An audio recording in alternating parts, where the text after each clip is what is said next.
Okay, let's get started today. Now we've got this week and next week for classes, so we'll have plenty of time to finish up the material. You might have noticed the announcement on Canvas that there were some technical issues. So what I've done is for the fourth quiz, I've reopened the fourth quiz and I've also added an extra attempt. So if any of you need to take quiz 4, it's going to be open until tomorrow night at midnight. Or if you want to take it again, you can do that if you've already used all the first 3 chances. So it will be open, but then the fourth quiz will close. You will have your 4 quizzes completed and the highest 3 quiz grades count. Let's see, what else? As you'll see today, as we're finishing up the material for the final exam, and then, of course, the material for the bonus exam, we're going to be jumping around quite a bit. Like, for example, today, we're going to cover the first, from the slides listed, we're going to cover the first 6 slides in Chapter 10, and then we're going to jump to Chapter 11, and that's going to be, once we finish Chapter 11, that's going to be the material on your final exam. Then we're going to jump back to Chapter 10 and cover some material. And then, actually, I think we're going to cover like maybe 2 or 3 terms out of Chapter 12. But since we actually open our book to Chapter 12, I'm counting that as a chapter that we've covered. And we'll talk more about the bonus test, the final exam. Now, just as a reminder, you're going to take both of these on the same day. So final exam day, you'll walk in here, you'll take the, and I'll go down to your study guide just to show you this. Okay, so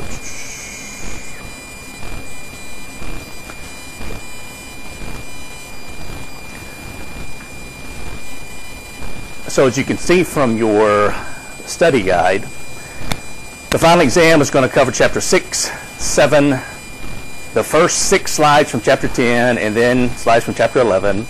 And then you're going to jump down to your bonus test. So on final exam day, you'll take your final exam first. You'll turn it in. I will hand you a second test. It will have 15 questions on it. Out of the 15 questions, they count 1 point each. Any of those that you get correct are added to your final exam score. So if you get 12 right, you have 12 points added to your final exam score. And it's going to cover the rest of Chapter 10 and then a couple of things from Chapter, as a matter of fact, these last 3 items are from Chapter 12. So, again, I think what happens, and I know it's final exam time, and you're tired of studying, but, don't look at this and say, well, there's not as many calculations on this test as there were for Test 2, for example, so I don't need to prepare as much. Because you can score really well on this, but you've got to put the time in to study for the final and for the bonus test. What else? Oh, as a reminder, once again, I'll probably remind you of this 2 more times before the semester ends. Your grades on Canvas, the average, is not the correct average grade. I'm still going to have some of you email me after the semester ends saying, the grade that I got in class is not the grade that I had on Canvas. Well, Canvas weights everything evenly, your tests and your quizzes. Okay, that's not correct. Your tests count 26% each. Your quizzes count 6% each. So if you've made 100s or 80s on all your quizzes, if you've made 70s on your test, your grade is going to be artificially high because the quizzes are showing you having a higher average than you actually do. And I will remind you again of this on Thursday and probably next Tuesday. If we finish, I don't know if we can or not, but if we finish the material soon enough, then we may actually, I've been looking ahead, we may actually not have to have class the last Thursday before finals week. It just kind of depends on how we go. And you'll notice on Canvas also there are some practice questions for the final exam, practice questions for the bonus test, which are here, and then you've got your formula sheet for the final exam and bonus test. All right, so questions about any of this?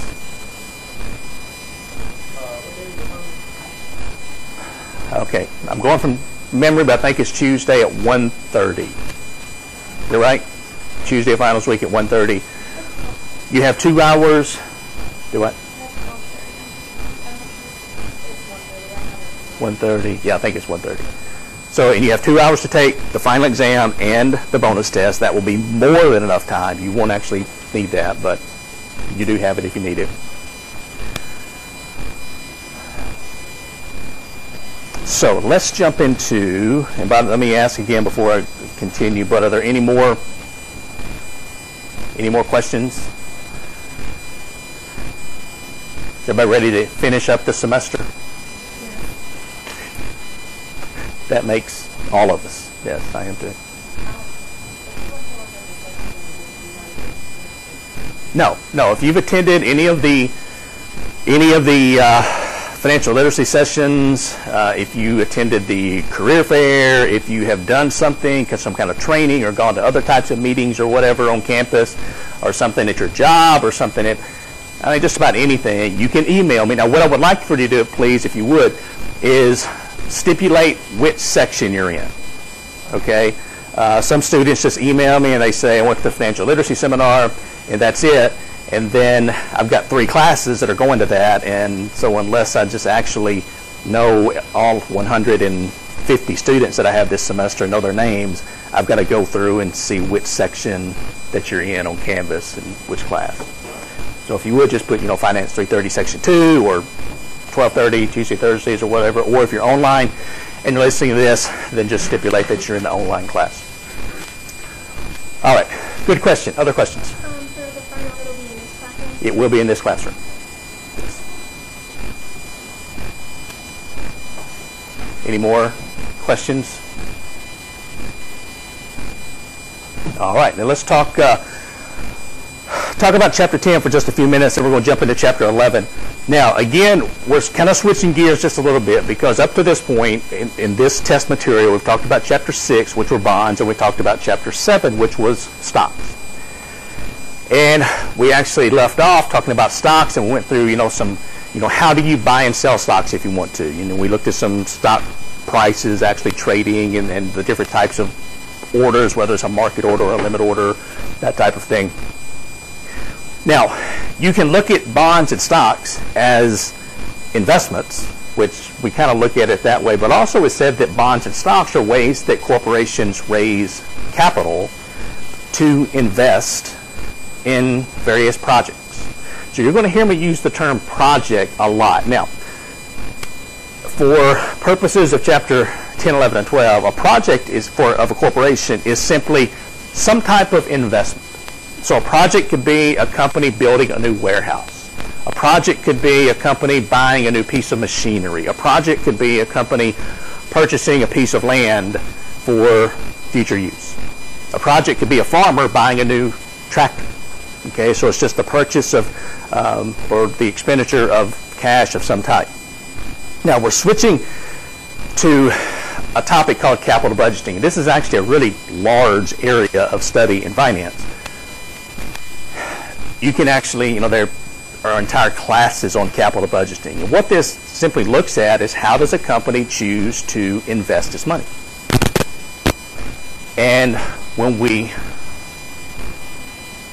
look at this, you can see the definition of capital budgeting here, but what we're talking about is once a company raises money by issuing bonds or issuing stock or maybe using its retained earnings, then how does it choose to spend that money?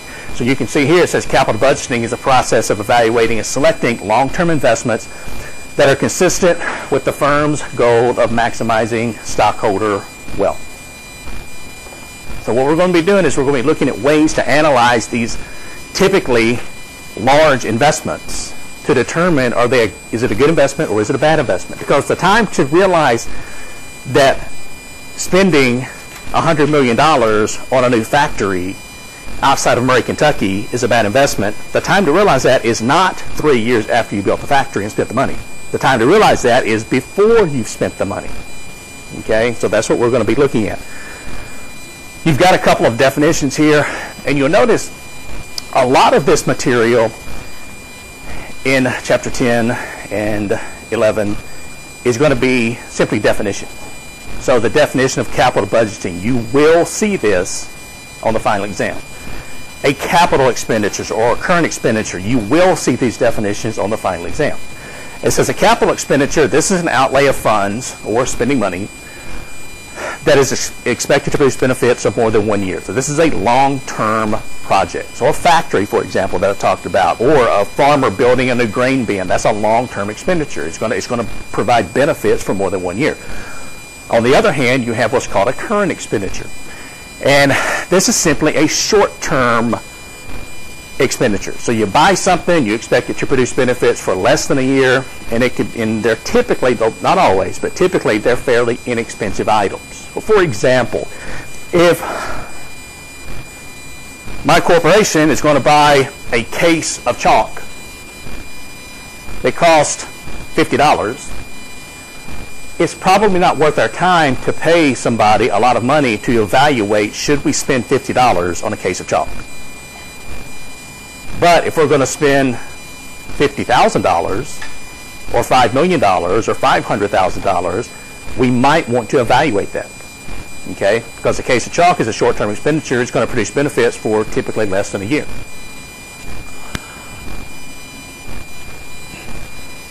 Now, the capital budgeting process, as I said, we're going to go through it pretty quickly, but it can be fairly technical. These are the 5 steps to the capital budgeting process. For the final exam, you do need to know these 5 steps in general, just kind of what's there. I'm not going to ask you to list them, but I do want you to know the 5 steps. So you can see here, if we're going to analyze a large expenditure, so we're building a new factory, for example, we're going to go through proposal generation. So, what are we going to buy? What are we going to spend the money on? Review and analysis. So this would be, we're going to cover this actually in the second part of chapter 10, which we'll get to probably on Thursday. Decision making. So what do we do? Do we build it? Do we not build it? Implementation. That's putting it into place. And then one of the things that a lot of people leave out is step 5, which is follow-up. So we want to go back after we've done whatever it is we're doing, and we want to analyze to see where our calculations, were they accurate? Could we change something? Could we improve something? Because again, we're doing this because we're spending stockholders' money. And as we said the very first day of class, the ultimate goal of a corporation should be to maximize stockholder wealth. So if we're spending stockholders' money, we want to spend it as efficiently as possible. We want to spend it. We want it to create some type of return for our corporation and our stockholders. Now, these are just some basic terms, and again, you're going to see some of these on the final exam. We're going to be talking in chapter 10 about different types of projects, and there's 2 different types you need to be familiar with. That is independent projects and mutually exclusive projects. And as we get to the decision-making process, you'll see why it's important to know what type we're dealing with. The first one listed here, independent projects. These are projects whose cash flows are not related to each other. So they do different things. And what this means is, since they're independent, it means we can choose as many of these projects as meet our minimum criteria. And again, those minimum criteria, we'll talk about that a little bit later in chapter 10. The other type of projects are mutually exclusive projects. These are projects that essentially do the same thing. So with mutually exclusive projects, we're only going to choose one if it meets our minimum criteria. Now, we might have 3 projects that meet the minimum criteria, but we have to choose just one because they would all 3 do the same thing. Now, let me give you an example of each of these. Now, I'll start with mutually exclusive projects. Let's say that our corporation owns a large warehouse, and to move items from one end of the warehouse to the other, we're looking at 2 different possible investments. One investment is a conveyor belt system. And so the conveyor belt system would move whatever it is from one end of the warehouse to the other end. The second possible investment is a fleet of forklifts. So the forklifts can move stuff from one end of the warehouse to the other end. So the conveyor belt system and the forklifts, they are mutually exclusive projects. They do the same thing. So we wouldn't choose both. We would just choose one of them. Does that make sense? Is that how that works? Now, independent projects, examples of that would be if we're analyzing the purchase of a conveyor belt system, and we're also analyzing the purchase of new accounting software for our front office. The conveyor belt system and the accounting software do completely different things. So those are independent projects. We could, if both of them meet our minimum criteria, we could choose both of them. So again, know examples of this and know the definition of these types of projects. When we get back to the second part of chapter 10, we'll talk about the different techniques that we can use and what the minimum criteria are for each one. Okay, so we'll get back to that. And then a couple more terms, unlimited funds versus capital rationing. Your book and most textbooks tend to assume that corporations have unlimited funds to invest. So, you know, a corporation, if they want to build 30 factories this year, they can build 30 factories because they have unlimited cash. Okay, that's not true. Corporations are just like us to a certain extent in that they set aside so much money for investments, and when they run out of money, they simply run out of money. So they have to make their choices wisely, just like you or I. We have so much money that we can spend on certain things, and we have to pick and choose, you know, which things do we want to purchase. Capital rationing, this is more real life. This is what I just talked about. It's corporations have a certain amount of money to set aside to invest. For example, they may decide they've got a capital budgeting amount of $30 million per year, and that's what they're going to spend. They can't spend more than that. They might not spend that much if they don't have the proper investments, but they can spend up to maybe, you know, 30 million, whatever the situation is. So unlimited capital funds, this is more of a theoretical concept. Capital rationing is more of a real world concept for corporations and for individuals. And then a couple more terms, accept, reject versus ranking approaches. This is simply talking about whether we're, you know, how do we choose the projects that we're investing in. The first one, pretty simple. We either accept the project or we reject it. There's no middle ground in that situation. The second one listed here, the ranking approach, simply means that we take our projects and we rank them number 1, number 2, number 3, number 4, number 5, whatever, and we simply start investing with project 1, and then if we have any money left over from a capital budgeting standpoint, we invest in project 2, then project 3, project 4, etc. Just so again, just different ways of selecting the different projects. Okay, so this is where we're going to come back to when we get back to chapter 10. Starting with slide 7, and so we'll look at the different capital budgeting techniques. But now we're going to jump over to chapter 11 and talk about cash flows for just a few minutes. And so again, this is going to be on your final exam, chapter 11.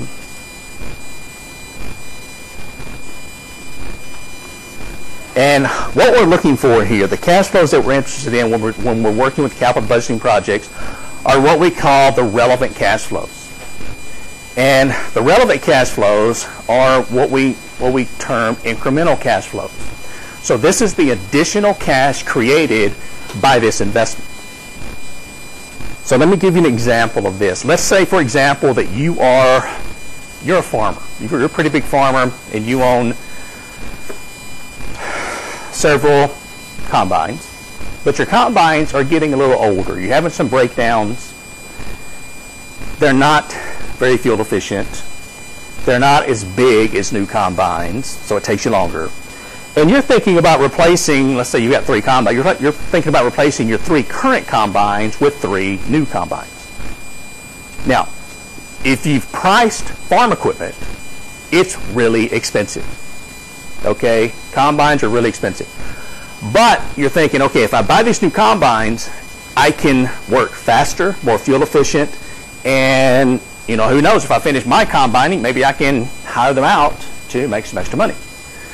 But what you want to know is how much additional cash flow will these new combines create versus the old combines? Because if they don't create any cash flow, why would you purchase them? There's no need to. And we can say that about combines. You could say that about factory equipment. You could say it about just about anything. Okay, so we're looking at the incremental or the additional cash flows resulting from our investment. And when it comes to these cash flows, and we're going to talk about different types, there are three potential cash flows that can be created by a capital budgeting investment. Now, two of these are going to happen, okay, the first two. So let's say that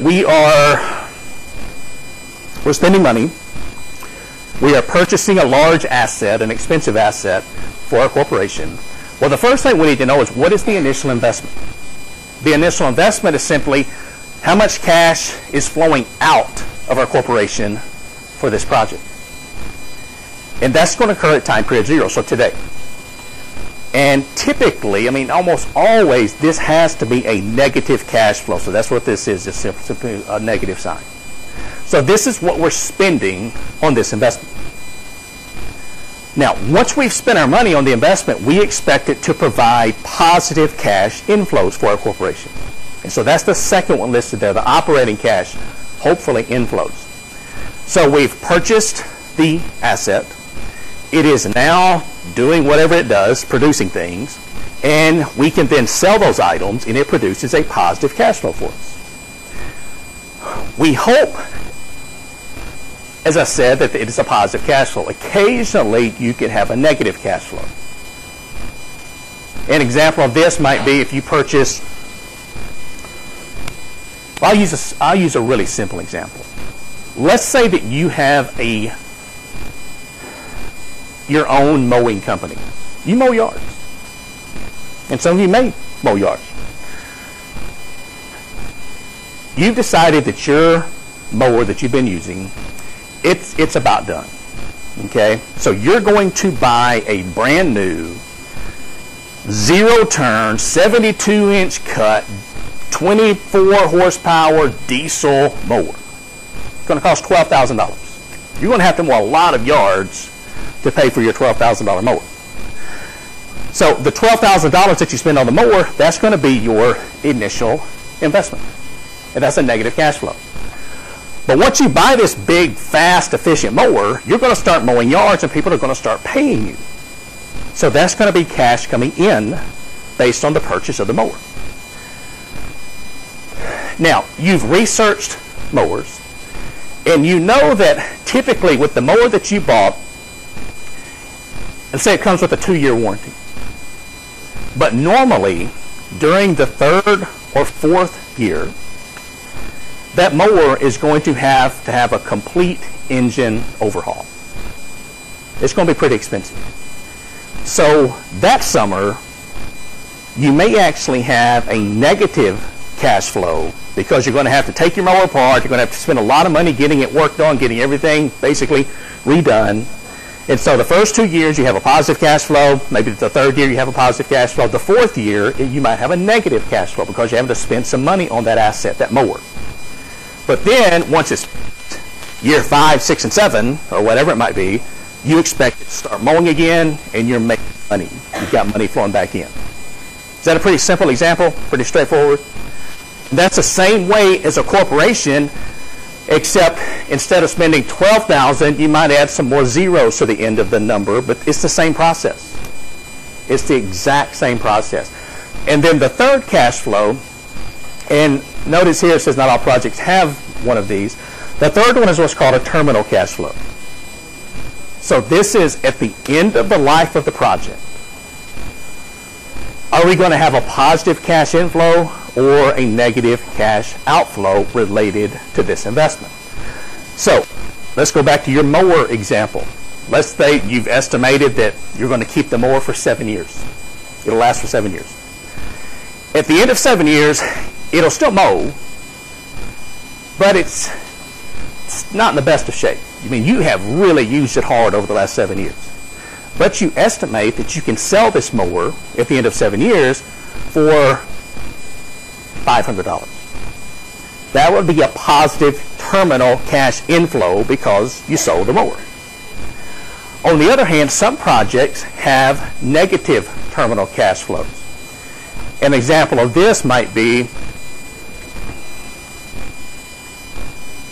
let's say you're an oil company and you've been drilling for oil in a certain area for years and you've been pumping oil out, been going well, but eventually those oil deposits, they dry up. I mean, there's none left. So you have to pick up and move. Well, when it comes to drilling oil, you just don't pack up your equipment and drive away. You have a lot of land that you have to refurbish because you've really messed things up. So oil companies, when they decide to leave a certain area after they've been drilling for several years, they have to spend sometimes millions of dollars refurbishing the land, planting grass, planting trees, making sure everything's capped off, maybe taking out some contaminated dirt, bringing in fresh dirt, so they could spend millions of dollars on that oil well after they finished. So that will be a negative terminal cash flow. Now, in looking at this, I think you probably get a pretty good idea of how difficult it is to estimate all of these future costs.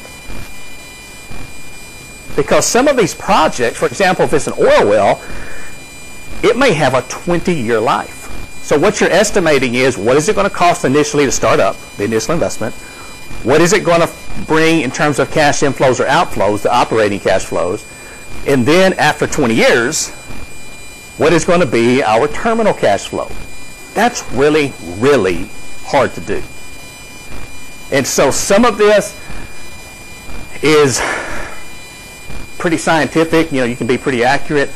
A lot of it, to be honest with you, is simply guessing at what you think is going to happen. Because you're not really sure what's going to happen 20 years from now. You're not really sure how long, for example, the oil deposit is going to last. So with capital budgeting and investing stockholders' money, some of it you can be pretty precise. A lot of it is guessing. It's not for everybody. There are just some people, I will say this, there are some people that they are just naturally good at sort of just seeing into the future somewhat. They're visionaries. They can kind of look into the future and tell, okay, I think this is going to happen. Other people, they're just not good at that. So I will tell you, if you are good at capital budgeting, you can make a lot of money working for companies doing capital budgeting analysis. But you have to have that gift, and not everybody has the gift to do this. Okay? Fortunately, in here, you're going to be given the cash flows, and we're just going to go through different methods of how do you analyze capital budgeting techniques, such as the payback period, the net present value, the internal rate of return, and other types. Now, these are what your cash flows would look like. So we just talked about the three different types. This is a 10-year project. You can see in the first, well, at time period 0 today, we're spending $50,000 on whatever this is. So this is a negative cash flow. Then, once we have this project in place, it's going to provide the first year $4,000 positive cash flow, 5,000, 6, 7, 7, 8, 8, 8, 8, 9, and 10 positive cash flows. And then also in year 10, it looks like we can sell this project, whatever it is, for $25,000. So the total cash flow during year 10 is going to be these two added together. This is going to come in handy a little bit later on. So make a note of that, that if you have a terminal cash flow, you add it or subtract it from the last year's cash flow. So this is just showing what it would look like on a timeline. Let's see. Okay. This is referring to the two major types of decisions that we have to make. And that's either going to be a replacement project or an expansion project. A replacement project is where you're replacing one asset with another asset. So I gave the combine example earlier, where you're replacing an older combine with a newer combine. The second type is simply an expansion project, and these are easier to work with because an expansion project would mean, let's say you currently own 3 combines, and you're buying a 4th. You're simply expanding. Those are pretty easy to handle, okay? And then you can see the different types of cash flows, the relevant cash flows for each of these, depending on what type of project we're dealing with. And this is in your book, figure 11.2. And finally, this talks about a couple of different types of costs or expenses associated with this.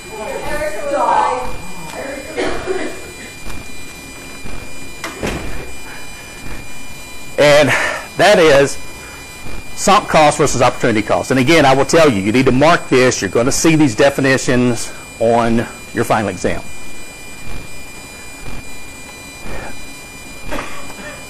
A lot of times when people are reading through this and you see sunk cost versus opportunity cost, they think, well, that means the same thing. Well, they're actually very different, and they're treated very differently in terms of capital budgeting.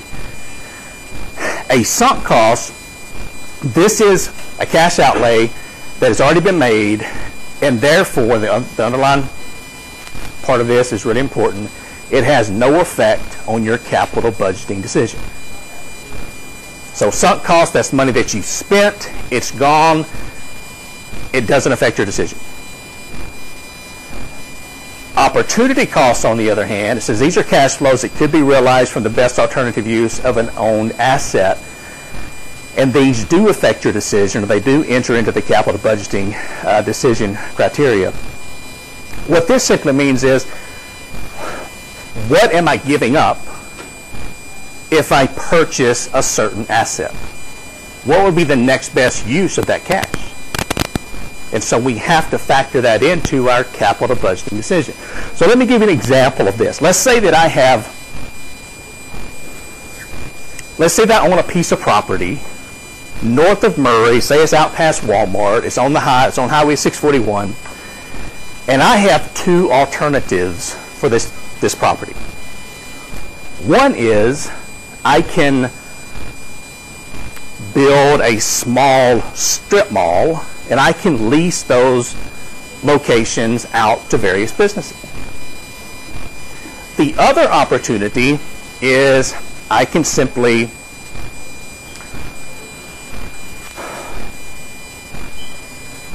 build a strip mall but operate a business of my own out of there. So one option is leasing the businesses out, the office space out. The other is simply running my own business out of there.